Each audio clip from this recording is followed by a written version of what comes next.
Hi everyone, my name's Alexia and I'm an exercise physiologist, and today I'll be talking to you about the importance of exercise in cancer survivorship. Exercise plays a crucial role in cancer care from the moment of diagnosis all the way through to end of life. Across the cancer care continuum, the goals of exercise therapy evolve to meet the patient's changing needs. Before treatment, the focus is on prehabilitation, preparing the body both physically and mentally for what lies ahead. During treatment, exercise supports patients by improving treatment tolerance and helping to mitigate side effects. And at the end of life, the emphasis shifts to maintaining quality of life, supporting autonomy, and preserving dignity. In Australia, more people are now living disease-free, which is a promising sign of progress, although it does mean that more people are living with the long-term effects of cancer and its treatments. Incorporating exercise during survivorship plays a vital role in helping to reduce the ongoing physical and emotional burden of cancer treatments. This graph illustrates how the timing of exercise affects physiological fitness throughout cancer treatment. At the top, we have patients who exercised both before and during treatment, and they show the highest level of physiological fitness with significant recovery post-treatment.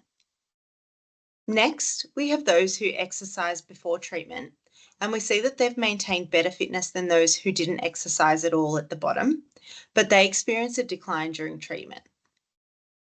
The third line shows that initiating exercise at the beginning of treatment led to better outcomes compared with not exercising at all, however, less benefit than those who began earlier.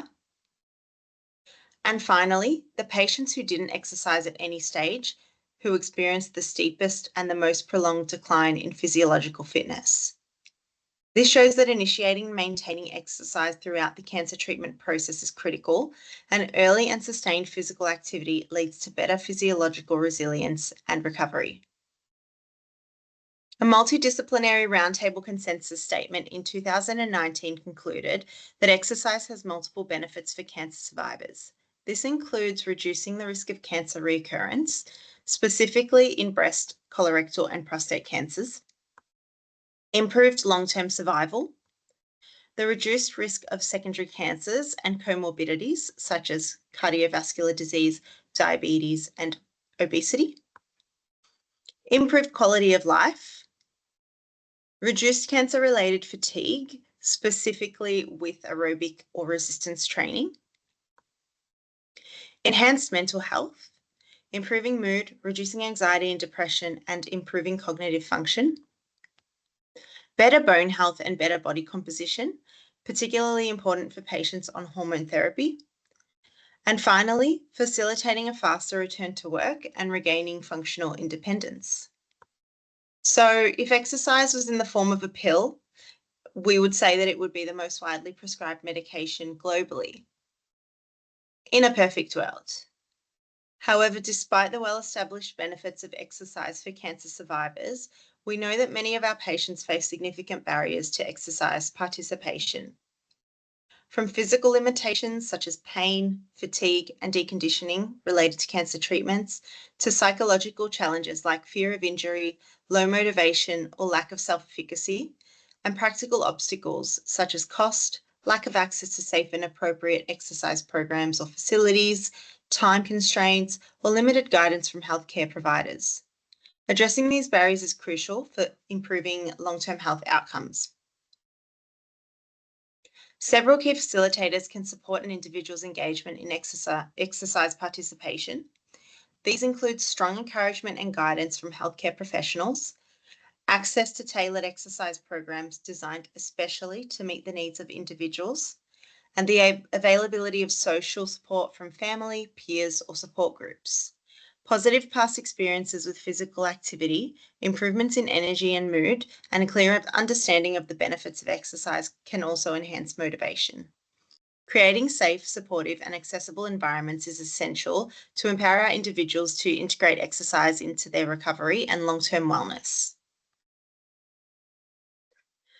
During an assessment, an exercise physiologist will begin by discussing the patient's medical history, including their diagnosis and treatment received, any additional comorbidities, medications, symptoms, current physical activity levels and lifestyle habits, and individual goals.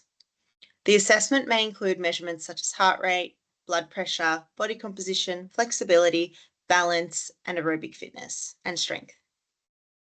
The exercise physiologist will also screen for any risks or limitations that may affect safe participation in exercise. Based off this information, they'll develop a tailored exercise program and plan that aligns with the individual's status, goals, and preferences. They will also provide education and support to help the individual engage in physical activity safely and effectively. Best practice guidelines recommend a combination of aerobic and strengthening exercises with the aim of achieving at least 150 minutes of moderate intensity exercise per week. This has been associated with reduced anxiety and depression, reduced cancer-related fatigue, improved health-related quality of life, and improved physical function. There's more research needed on exercise effects for cardiotoxicity, neuropathy, cognition, falls, nausea, pain, sexual function, treatment tolerance, and sleep. Although exercise remains safe and potentially beneficial for all, even if data is limited. I've outlined the many considerations that are needed to be taken when prescribing exercise for patients following cancer treatment. These conditions require additional precaution when prescribing and include but aren't limited to bone metastases and bone fragility, lymphedema, presence of catheters or ostomies, peripheral neuropathy, and cognitive impairment. Here are some strategies to help ensure your patients have a safe and effective return to exercise or even just return to movement. Firstly, referring your patient to their GP for a GP care plan, as they'll be able to access EP services at subsidised costs. Encourage your patients to limit their sitting or lying and focus on gradually returning to typical activities of daily living slowly. Encourage small movement bouts throughout the day or daily, rather than big, sporadic bouts throughout the week. Gradually introduce planned exercise and daily movement if you feel comfortable. Encourage your patient to build up to the recommended intensity and duration over time.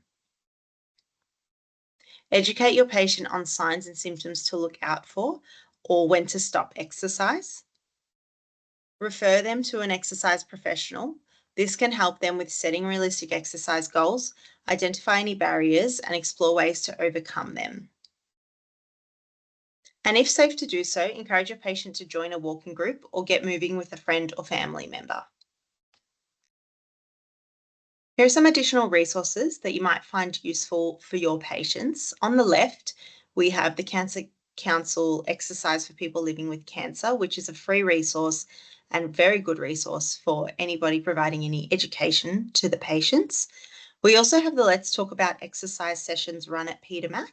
They're monthly Zoom sessions run by an exercise physiologist with education, and it's accessible for all patients, no matter where treatment has been received. This is specifically or very good for our patients who may be living rurally or regionally and may not have access to programs like this. On the right, there are also some links to be able to find a provider, as well as some visuals and written resources that you can either provide to your patients or stick around up on your clinic walls for some nice visuals. Remember that some movement is better than no movement, and more is generally better than less. Exercise can look like different things to different people, which brings me to my last slide. Just a reminder that as clinicians, it's important that we're flexible and even more important that we're creative. Thank you.